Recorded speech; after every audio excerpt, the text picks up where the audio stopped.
Hello, I'm Claire McCartney and this is Showbiz Gossip. Haven't done a Showbiz Gossip for, since before Christmas because I've been quite ill. I won't bore you with the details. The first thing I want to talk about today is the row on Britain's Got Talent with Amanda Holden and Alicia Dixon and their pay salary. Now, as we all know, the awful David Walliams, who commented on me, we all know what he said. There's a video on this YouTube channel or on this Facebook channel or on this whatever social media channel. I'll turn that down the street portering. And it tells you all about it, and you probably saw it on the front of the Daily Star, or you probably wouldn't if you're middle class and you read, I don't know, the Times or something. But yeah, it was all there for the taking, and they've got rid of him, which is the right thing to do. Apparently he walked, but you know, it's the right thing to do, really. You know, calling people cunty pensioners. I mean, you know, it's not professional. Anyway, I've spoken enough about it, and it's over now, and everybody's moved on. So what they've done is they've tried to replace David Walliams, and they've put Alan Carr in there. At first, that was the rumours. I love Alan Carr. I've worked with Alan Carr before, name drop.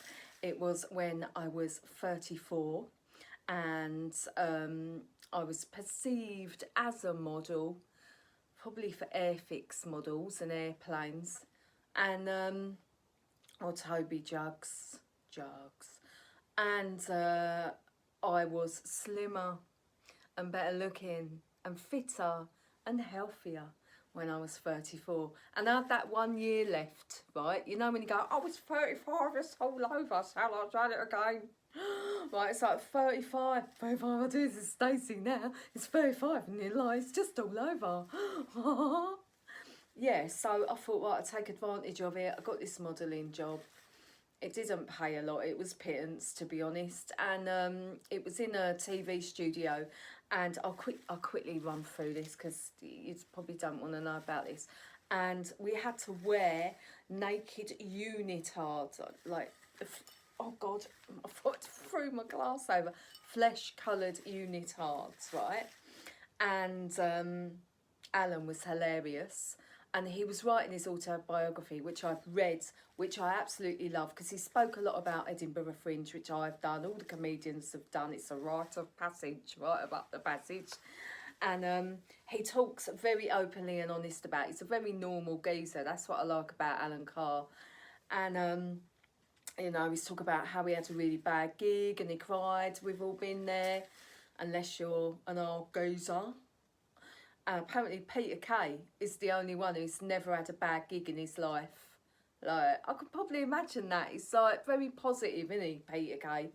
Anyway, Alan's a bit of a sensitive one, and that's what I loved about him, because I am as well. A lot of us are. Like, I think you have to be sensitive to be a comedian, because people need to relate to you, but not always. I could imagine Jimmy Carr has never cried after a bad gig.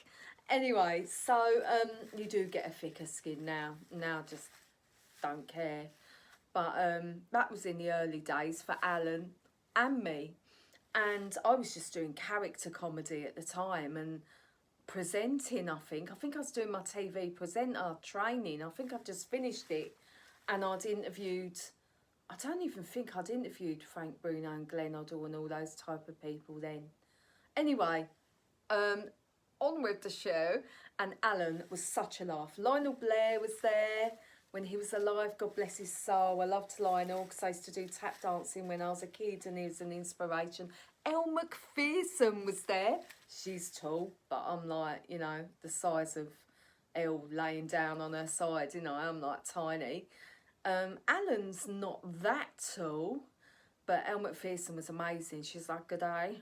Just like walked on. She was like just so cool and beautiful, like a full on. I was like, I'm in the presence of a supermodel, and she's just so nice. So yeah, we had a right laugh that day, and it got shown quickly on TV, and it's in archives somewhere. Justin Lee Collins, I spoke to him recently about it, and I said, oh, come on, can we find that photo of all of us in that clip? And he can't find it. He said Lionel's got it apparently, but Lionel's gone now. Anyway, so Alan was amazing, and I really love Alan Carr, and I'm thinking, oh, that would be brilliant, because you've got Amanda, what's she call herself? I suppose she's an actress, isn't she? Yeah, she's just got that lucky break. That's a wicked job she's got there. She's got that lucky break. Otherwise, she'd probably just be sitting there waiting for a part in Coronation Street. And you know, she did Les Dennis and Neil Morrissey to get her on her way up. I haven't done anything like that yet. Maybe I need to. No thanks. I'd rather go on my talent. Thank you very much. Alicia Dixon, amazing woman. Absolutely love her. She is a singer, beautiful voice. She can rap. That's pretty cool. She can dance. She's been a judge on Strictly. She's pretty much earned a rite of passage, hasn't she? Simon, well, he's the producer of the show. He created that show, so that's his part there. I suppose that's his talent. Not that he's got the big personality to get up on that stage. You have to, you know, you've got to have that, haven't you? You've got to have that charisma. I don't know if he can sing. I don't know if he can act. I don't know if he can dance. I don't know what he can do, but that's what he does. So he's there, and it's his company, and he can make those kind of decisions, and that's just the way it is. So that gap to be filled wasn't Alan Carr, and I was a bit disappointed, to be honest, because I thought he'd be a right laugh. A lot of people don't like him because it's so like that, I sound like that straight roll again, but I absolutely love him. You do need a bit of a mad, wacky comedian on there, and as much as I liked David until I performed in front of him, and I thought he was brilliant and really eccentric, so I loved his Little Britain stuff. You know, I think they need to fill that void in a way. So they got Bruno Taglioni. I love Bruno. I love him. I love him. I loved him on Strictly when he was like, oh, that is so good. Oh, Bruno. Oh, I'd love to do Strictly. And I always had these little like daydreams of me doing a passo and Bruno going, oh, Claire, that is so passionate. Ravioli, that is a square meal. Yeah, like saying something like that to me, but that's not going to happen now because he's not a judge on it. But yeah, I think he'd be a really good judge on Britain's Got Talent. And yeah, he's got that experience. He brings the razzle dazzle. He brings the showbiz. He brings the passion. He's very, you know, the way he presents himself is very showbizy, isn't it? So it'd be good. But what I want to talk about now, after 8 minutes introducing the subject, is the pay row. So Alicia and Amanda have been there 10 years. I think Amanda's been there longer than Alicia, so correct me if I'm wrong, okay? And they get £250,000. £250,000. £750,000. £250,000. I can't even pay my gas. I've been going mental with Utilita, right? It's gas company. Because I put £100 on my prepayment smart meter. Look at me getting really stressed. I've been really fucking sorry. I swore. I've been really stressed. Really, really stressed with it. And this is like a 1-bedroom gaff, you know, and where's that all going? It's unbelievable. So I'm like paying £100 just on my gas, that's not my electric, for 10 days. That's just throwing money away. So that, like, £250,000 for, how long do they work? They do the 2 weeks in the auditions, then they do the semi-final, no, they do the actual filmings. So about 8 weeks work for looking glamorous, and my opinion, I would be absolutely blown away with that. You could buy a nice house away from this horrible council estate with there's some really awful neighbours. People who know me know what the hell I've been through here, and it's aged me 10 years and given me mental illness. It's just been absolutely awful. Move out of here, right? You know, have like an amazing, luxurious, wonderful showbiz life, looking brilliant, having makeup artists, having stylists, having a chef, having a bloody dishwasher. I'd love a dishwasher, and I'd love my taps done because they've got proper mould around them, right? You know, stuff like that. Like, aren't they grateful enough? But also, there's that whole thing with the gender the gender pay gap, isn't there, right? So they're probably thinking, hang on a minute, like, we're on £750,000 for what we do here a year, maybe, even though they only work 8 weeks, right, or 10 weeks, 12 weeks, maybe. And he's just walked in, right? He's a pensioner age, isn't he? Right? He's walked in, a bloke, and he's getting the same wage as us. Surely there's a starting salary, Simon. And Simon's just like, you can change your life. I can't move my face. Don't bring that candle near me. I'm going to melt. I don't know what kind of accent or voice that was. I think I just channeled something from the spirit world that shouldn't be here. Some kind of weird, malicious spirit. Anyway, so let's think about it like this, right? In the music industry, when there's a band, right, what happens is, what's that? Oh, my ring doorbell. What happens is, right, you got your singer, gets paid. Your singer, I could get shot down for this. Drummers work really hard as well. Singers have to create energy to fill the whole venue, right? And it has to be about the audience. They have to connect with the audience. They've got to remember all the words. They've got to make sure their voice is good. They've got to make sure they keep their timing. They've got to make sure they come in at the correct time. And they've got to play with the audience. It's like acting and using your voice. So you've got to have that presence. You've got to be an amazing front man or woman. It takes a lot of energy out of you, right? So that singer probably works the hardest out of everybody. Drummers work hard. Yeah, guitar, you all work hard. Guitarists, keys, they all work hard because you've all got to listen. You've all got to make sure you're coming in at the right time, right? But all those people, your bass players, your guitarists, your keys, your trumpets, your horn section, right? You all get paid the same amount of money. So the singer is giving it their all up there, and somebody who plays a saxophone, who only comes in on, say, 5 songs out of 20 songs, gets the same pay as you. But I only know that because I know musicians who have signed contracts where they've gone on tour in a band, and that's the case. And they're like, well, so-and-so only appears for those few songs and I'm on the stage for the whole 2 hours. Yeah, that's just the way it is. Apparently that is the pay scale, and it looks like it's the same thing on Britain's Got Talent. That is a set wage, and that is how much you get paid for being a judge. £750,000. My God, I nearly wet myself. That would just, what is that? Some of us don't even earn that in a lifetime. That is, how could you moan about that? I'm sorry, but that just shows the kind of people you're dealing with, like spoilt brats. And I love Alicia Dixon. I absolutely love a woman. I think she's amazing. But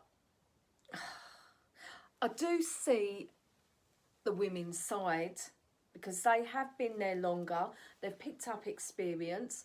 But Bruno is older and he's picked up experience. He's been on Strictly, and Strictly is 10 times the show that Britain's Got Talent is. It's professional. There's no horrible... Everyone gets treated nice on Strictly.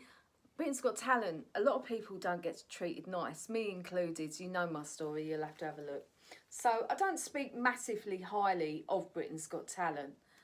And I do think that that's just the way it is.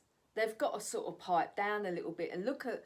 Alicia and Amanda have got to look at their lives and say, you know, how blessed are they to be earning £250,000. Sorry, I'm thick as shit, ain't I? £750,000, right?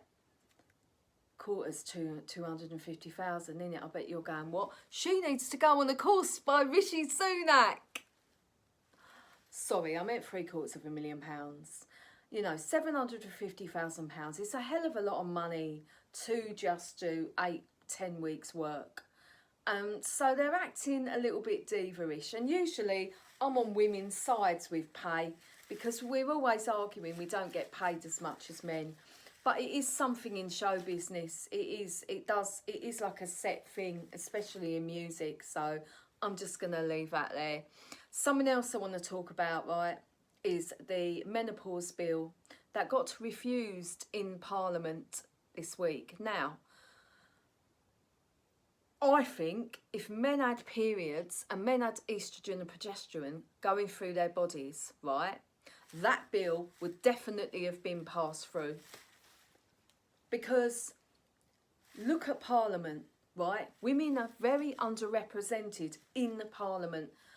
There are loads of men and not enough women in Parliament. Why is that? It's the same as music. It's the same when I look at some of the music open mic nights. Why is it more full of men and there's not enough women? It's the same with comedy nights. I've been doing comedy for years. It's always more men than women. You look at the comedy bills, it's usually more men than women. Token woman, maybe two of us. You know, why? You got to think, why? Okay, a lot of women have kids and they've got them to look after. But, you know, there should be more women sitting in Parliament, because that bill would definitely have gone through if Parliament was equal, if women were equally represented in Parliament. Because going through any kind of hormonal change is horrific. We're spiritual beings in these meat suits, in these bodies. They're not ours, they're just borrowed. We go home in the end, right? And it's like we have to cope with these awful, awful hormones going through us. Boys know about it when they go through puberty. It's hell for them. But we're going through it all the time, every month. And then when you hit the menopause, it's just, your hormones go crazy. I've got acne, right? And I'm 49 because my hormones are going absolutely insane. You get brain fog. Like, say like Linda is an accountant, right? She's pretty clever. She's been to Rishi Sunak school, unlike me that said £250,000 when it's £750,000. Maybe I was taught by Diane Abbott or Priti Patel, I don't know, right? But so say Linda's an accountant, right? She hits, you know, she starts getting, she's perimenopausal,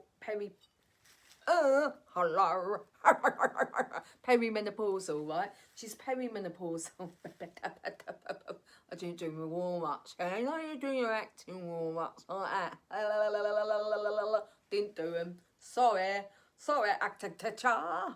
Yeah, so when you're perimenopausal, you start to go through just loads and loads of changes, and it actually feels like you are going through puberty again. You know, when you just didn't know who you were, and it's worse actually because you get brain fog. So Linda in accountants, right? She's doing your accounts. All of a sudden, she gets brain fog. She don't know what she's doing. She's all over the place, right? I think Linda needs to take a little bit of time off. She's not allowed to. She's probably going to mess up your accounts. So now women are liabilities in the workplace because they can't put a bill through that honours us, that honours our femininity, that honours our bodies. And I'm telling you now, it's because there's not enough women in Parliament. I think it's a disgrace. That's my opinion on this. Right, I've gone 20 minutes now because I can talk forever. Right, this is my last thing that I want to talk about. And it's about Love Island. So, last year, well, a couple of years actually, I've been pitching to ITV about having an older Love Island. Right, thinking about myself actually, thinking, do you know what? I'd love to go in there, free holiday, bit of a laugh, have like a right laugh, be real, you know, none of this. All right, I can give it that, I'll do it, right? But it'll be warts and all, not that I've got warts, thank you very much, I've been checked out. Ugh. You know, so, oh my God, once I had a smear test. Oh, no, anyway, I'll tell you. Oh, that's for another time. That's for another time. So I was like thinking, you know, wouldn't it be interesting if we had a Love Island for older people? Be a right laugh, you know, from 40 up, maybe 35. I don't know what the cut-off point is for the normal Love Island, right? But I'd also pitched to ITV, and I've been doing it for years now, that we should have a TOWIE for older people. Anyway, I've done a little piece about it, so I'm going to add this in now about what happened when I finally started getting heard by ITV, and it got in the Daily Star, and Judy Love, who I absolutely adore, I think she's a fabulous woman, amazing comedian, brilliant celebrity. I was like, Judy, right, you've even got the right surname, you've got to present the new Love Islands, or they're calling it later Love Island. So yeah, I'm just going to add in another video I did about that onto here. So that's coming up next, about my opinions on that, because I was a bit upset about the fact that you have to have children. Now, I've never had children, right? And that's for my own personal reasons, not because I couldn't have them, I just ain't had time. Do you know what I mean? Like, I have had time, but I didn't want to bring them up. I've been skint most of my life, do you know what I mean? And I spent, when I did have money, I'm selfish, and I spent it on myself, going to far off lands and learning ancient knowledge. Like I went to India and learned yoga in an ashram for 8 months, and then I went to America and studied with shamans, right? So, you know, my life has been invested in spiritual knowledge, and I also went to university because I wanted to better myself. I was later in life, like in my late 20s. And what else have I done? Well, I never met the right person, and that is the truth. So I don't judge anybody for having children, because that's what our bodies are here for, aren't they? If you want to be basic about life, right? You know, that's what we are, you know, the mother goddess energy, that's what we are. But it just didn't happen for me because I didn't find the right person. And that's all right, because I know my purpose is greater than just that. And if someone thinks being a mother is the greatest thing to happen to them, that's beautiful and that's their life. But I don't think like that. I think beyond this human existence. And that's another time. Maybe a Russell Brand thing, because that's the kind of thing he talks about, isn't it? I'm not going to do it here. Right, so I was really upset. Like, hang on a minute, that's discrimination. Like, against people like me who ain't had kids. So I don't think the format is that good. I don't think it's going to be well received. I don't think you should bring people's children into it. I think it should just be an older Love Island for people who want to go on there and have a laugh and flirt and find love at an older age. That's what I think. But obviously ITV executive producers have decided you have to have children to go on that. Oh well, that's just life, isn't it? It's just like having a rejection from an acting audition, and I've had plenty of those. Right, let's have a look at this video I've just done. I'm going to say bye now, and see you on the next Celebrity Showbiz Gossip. Bye. Hello, I'm Claire McCartney, and welcome to the Love Island preview. Okay, so somebody pitched a more mature Love Island to ITV, and I'm sure it was me. I'm sure it was me and Judy Love, you know. I don't know if you watch Loose Women, but Judy Love said, why isn't there a Love Island for older people? And I've been pitching this to ITV for years, saying, come on, you know, like, can't we have one for older people, like in their 40s? Like, I think there should be a TOWIE for older people, because people like Chloe Sims, she's in her 40s now, Gemma Collins, you know, do like a 40 upwards, because just because we haven't got that same collagen in our bodies and our faces look a bit like that now, and we've got maybe a bit of baggage, few issues, I think we're actually quite interesting, us lot. And I'm 49. I know, it's amazing. I've had some work done. My radiator's in my council flat. And no, I haven't had any work done, sadly. I do need it. I do need it, darlings. So let's just take a look at the article that the Daily Star wrote about Judy Love and I, because I'd written a tweet, because her surname, Judy Love Island, why not? And she's got a fabulous personality. She'd be perfect to present that show for the more mature people. I think they're calling it Romance Retreat, and or Later Love Island. I quite like that, Later Love Island. That's good. So let's just take a look at the article in the Daily Star that was published in June last year about Judy Love and I talking about a later Love Island.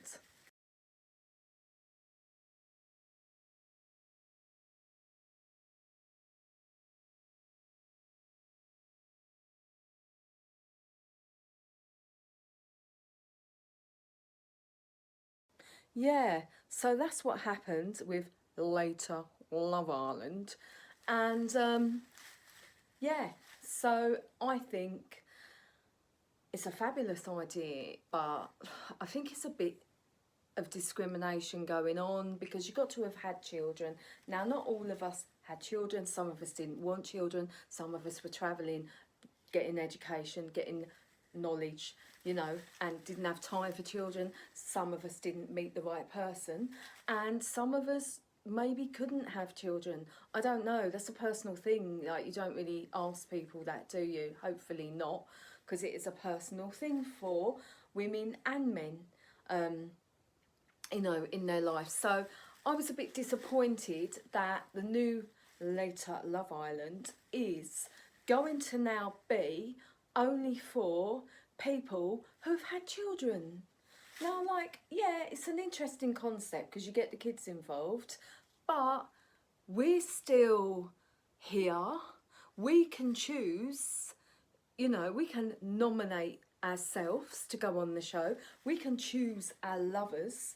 You know, that kind of, I got a bit angry about that, because I would love to go in that show.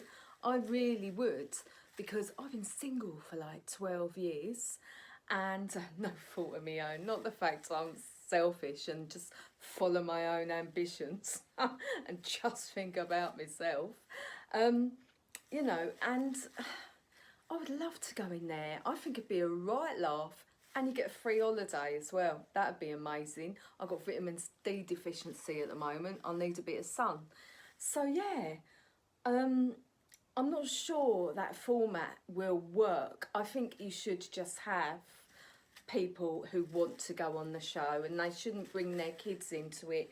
But, you know, that's probably been decided now by ITV executive producers. There's nothing I can do about it. So, you know, but Yeah, I'd like the same format as Love Island.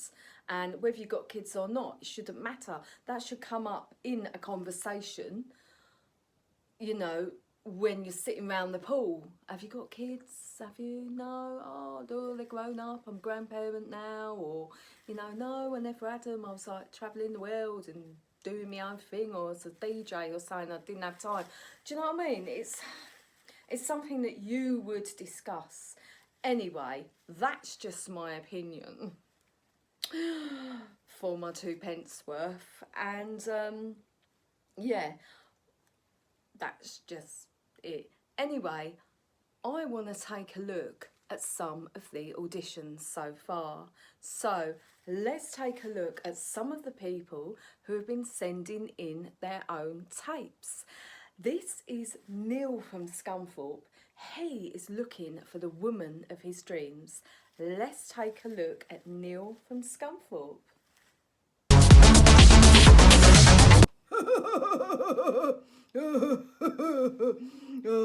Hiya, I'm Neil from Scunthorpe.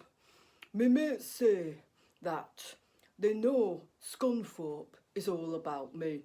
I've always wanted to be famous, and they say Scunthorpe is definitely about me, Neil. 'Cause there's a word in Scunthorpe that is a 4-letter word, and it ends with T, and they call me it. Yeah, I'd love to go in that romance retreat with your Love Island villa. 'Cause Love Island, like, you know, it'd be fantastic. And it might be called Love Handles Island, you know, 'cause of me. Anyway, I'm about 20 stone. I blame your mum. I'm joking about me. Oh, I'm 50. And I've got 10 kids by 60 different women. I only like 2 of my kids, and I named them after where they were conceived. Bus stop and alley, yeah.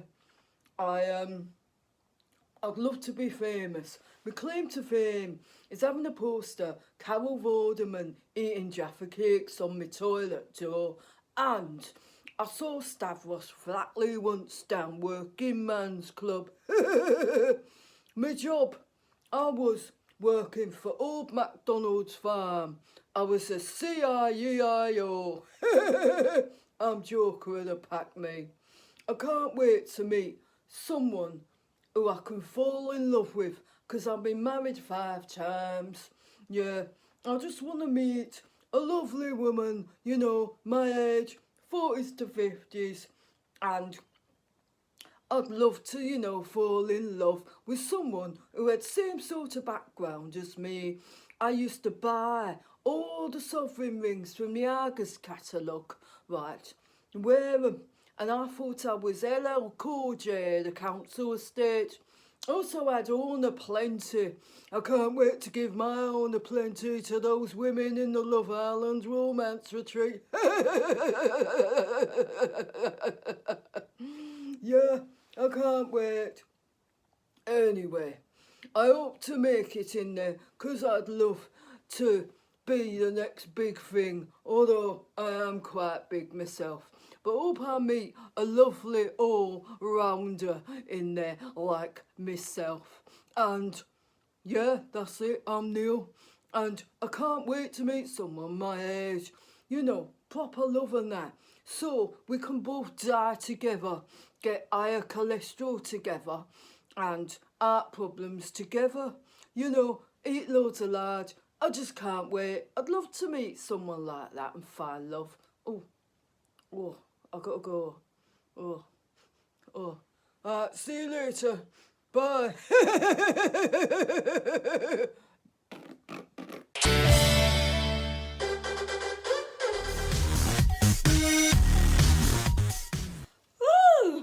Hiya, I'm Tracy Sneed from Dave Sneed, flat earther and influencer. This year I'm going to pull my song right up me Harris to give myself a wedgie, 'cause that's the look this year. Trouble is, I've got a W on the left cheek and a W on the right cheek, so when I bend over it says Wow!